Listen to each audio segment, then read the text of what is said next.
Can you optimize people without treating them like machines?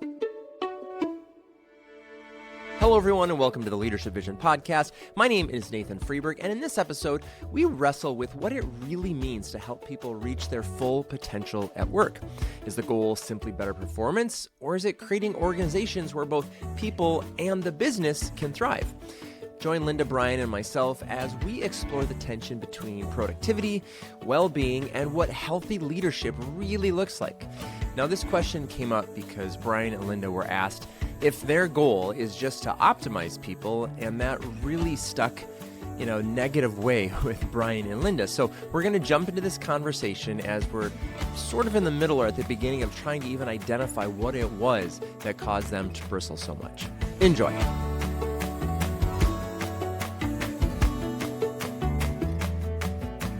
When the question was asked, the question made it sound like, aren't you and Linda just trying to maximize the output of individuals for the benefit of the organization? Meaning, are we trying to serve the organization at the expense of people's talent, at the expense of their time? And my answer was, yes, we are trying to maximize the potential of people for the benefit of the organization, because we want to force the question, are you as an individual happy with where you're at? And if you're happy with where you're at and you believe what the organization is doing, then yes, we do hope that you find meaning and significance in the work that you're doing for the benefit of the organization. And my reply was, we have several clients that would be great contestants for a model of how that should be done, where people like going to work. They like being a part of what the cause is or what type of work that they're actually doing. They feel like they're intellectually and emotionally engaged. They like their team members. And yes, then we are helping that individual maximize their potential for the benefit of the organization and for the benefit of themselves. And I don't know why both can't be true.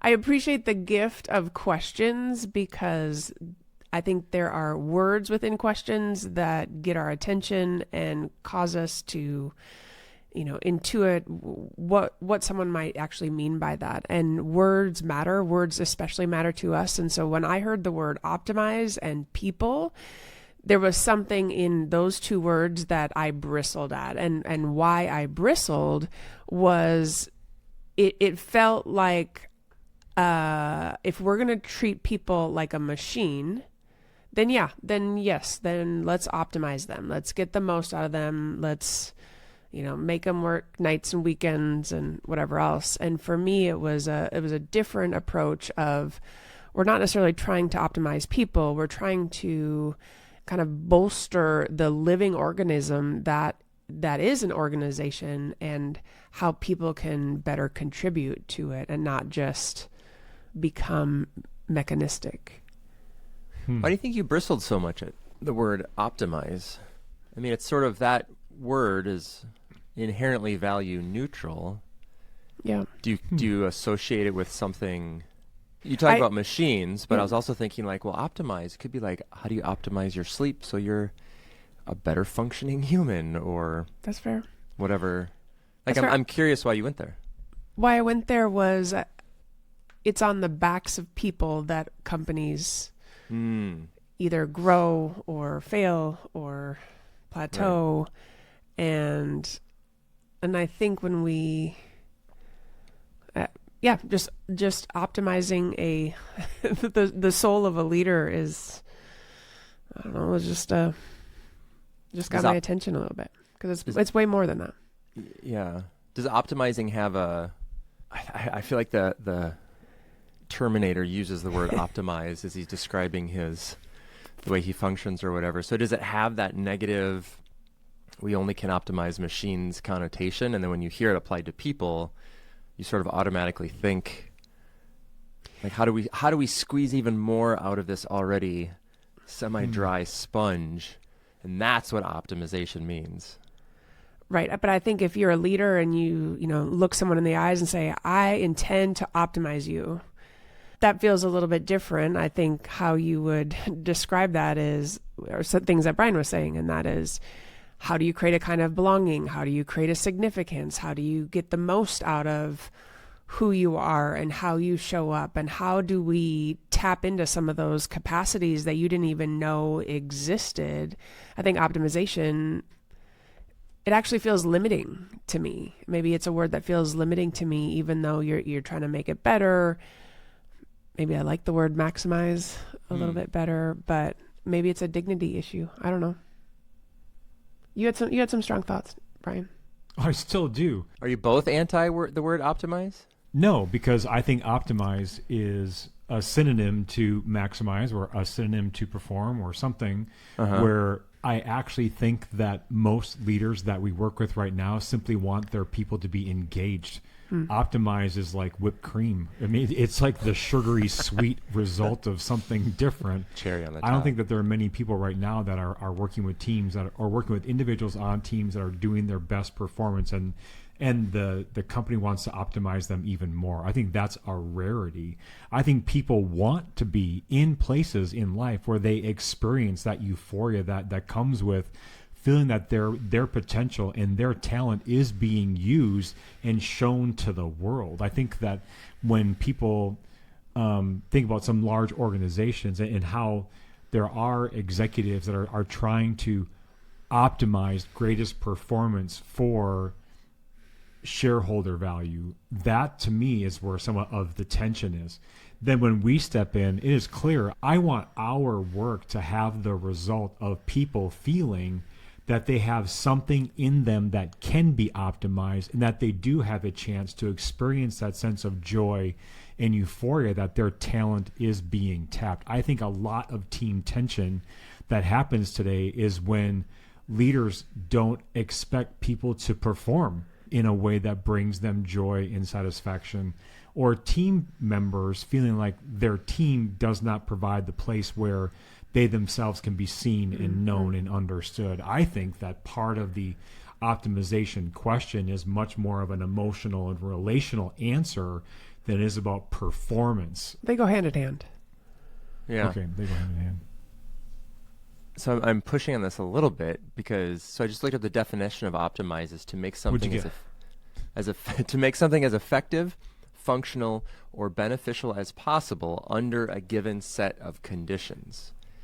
And so when I hear you pushing back on this word, it sounds like it's because you've seen it used under this given set of conditions that are not focused on the person. They're focused on something else, and they're almost at the expense of the person. Correct. Yes, that's it. Yep, that's exactly it. Yes, Nathan, thank you. And, well, yeah, because I'm like, optimize sounds great. I want to optimize. I want to become the best of the best that I can be. But when you're optimizing for one condition, it's at the expense of others. Like if you want to be the most effective employee, you wouldn't sleep. You wouldn't go home to your family, right? It's like what we're trying to do, it seems like, is be an optimized person, and work is one part of that, correct? Like, is that what we're maybe more talking about or more bristling at?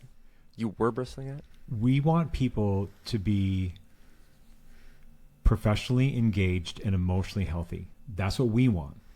When you read the definition, Nathan, I thought of organizations that we're associated with that have very poor environments and are asking people and are still trying to optimize performance. That results in 60 or 70 hour work weeks. It results in eroding health and it results in people feeling more and more like they're being used for something greater. That's the part that we are bristling against.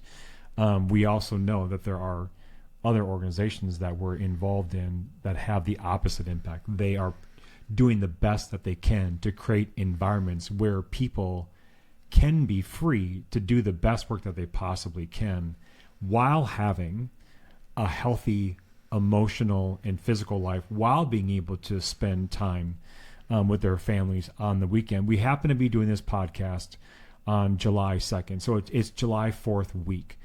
There's one client where that we're working with. We just started working with them this week. And every one of the people are at home this week because the organization said it is the 4th of July week. Everyone gets to work from home. So this idea of, we expect you to do your best while you're at home, but also understanding that you have family obligations. You want to take a vacation, you want to take a long weekend. All that's okay. The office is not going to be open. Work from home. That mentality of a CEO saying, we believe in doing good work, comma, we trust you to do good work, and as a benefit, you can stay at home this week and don't bother coming downtown. So that idea, I think, is an example of an executive leader taking her high expectations and not stepping away from them, but saying, to optimize our performance, to be the best human that we can be, take this week from home and have fun taking vacation and going away for the weekend with your family. It's interesting. There's a company I know of who a few years ago instituted a wellness week. A bunch of companies have done this. We believe it's important that people have a week away where the whole company is away. So unlike when you take a vacation, people are still like, hey, I'm sorry, I know you're on vacation, but I wanted to check in. So everyone shuts down, resets. It's really important for mental health, blah, blah, blah. Well, that one company is not doing as well, and so they took that week away. They're like, nope, we gotta work hard. And I read that and I heard about that, and I was like, can wellness and taking care of people only come if the business is doing well? Or that's essentially what they're saying. Like, if the business isn't doing well, then you as a human no longer get those perks. And so I say that to just say, is it possible, or do you have examples of companies where they've optimized the individual, the work-life balance, the time away, and the bottom line, and like they've somehow been able to maintain that?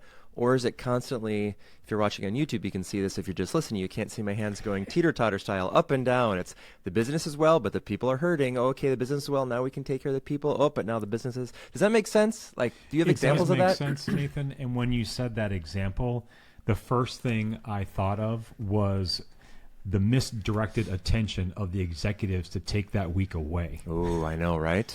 Oh. When you have performance measures that are misaligned, it's easy to take away something that's actually providing a benefit. Right. And it's an easy target. I'm not familiar with the company you're referring to. I've heard about it. And we don't know the decision tree that went into giving that week, but it's easy to take things back when you're focused on metrics that are aligned with how many hours you spend at work will equal good results, to which I would disagree. Yeah. Do you have examples of companies you've worked with? Or Well, everyone does well when there is a healthy double bottom line where people are cared for and you're profitable, right?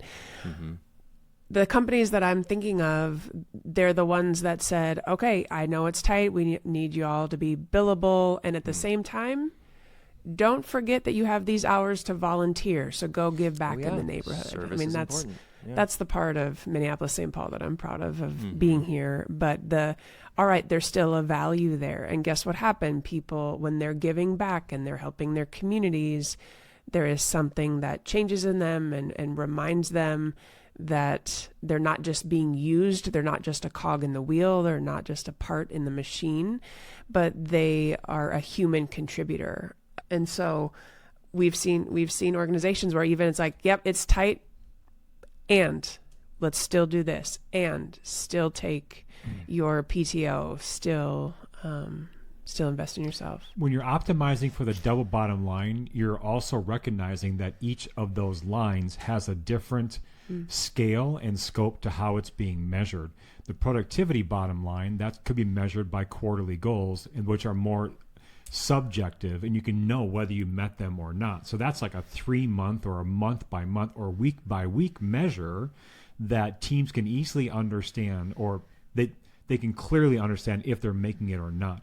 The other bottom line, when you're talking about people and culture and relationships and emotions, that's more subjective. It certainly is not measured week by week. And most of the organizational and cultural change that we've seen, it doesn't happen within 3 or 6 months. It's something intentional that happens and grows and evolves, where some things are eroding while other things are sprouting.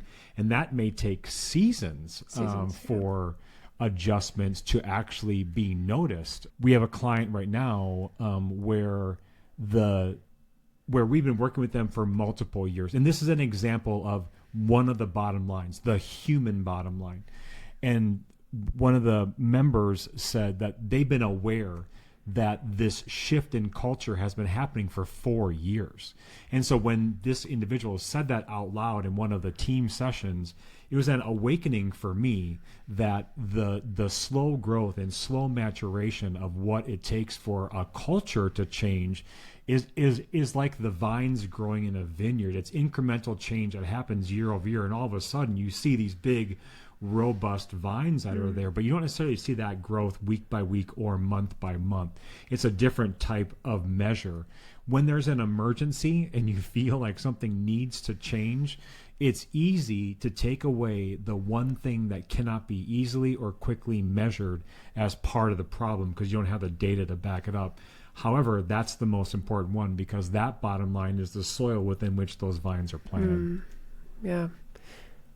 It's really good. As you're talking, I'm thinking about the other organizations that have to roll things back because they want to stay open.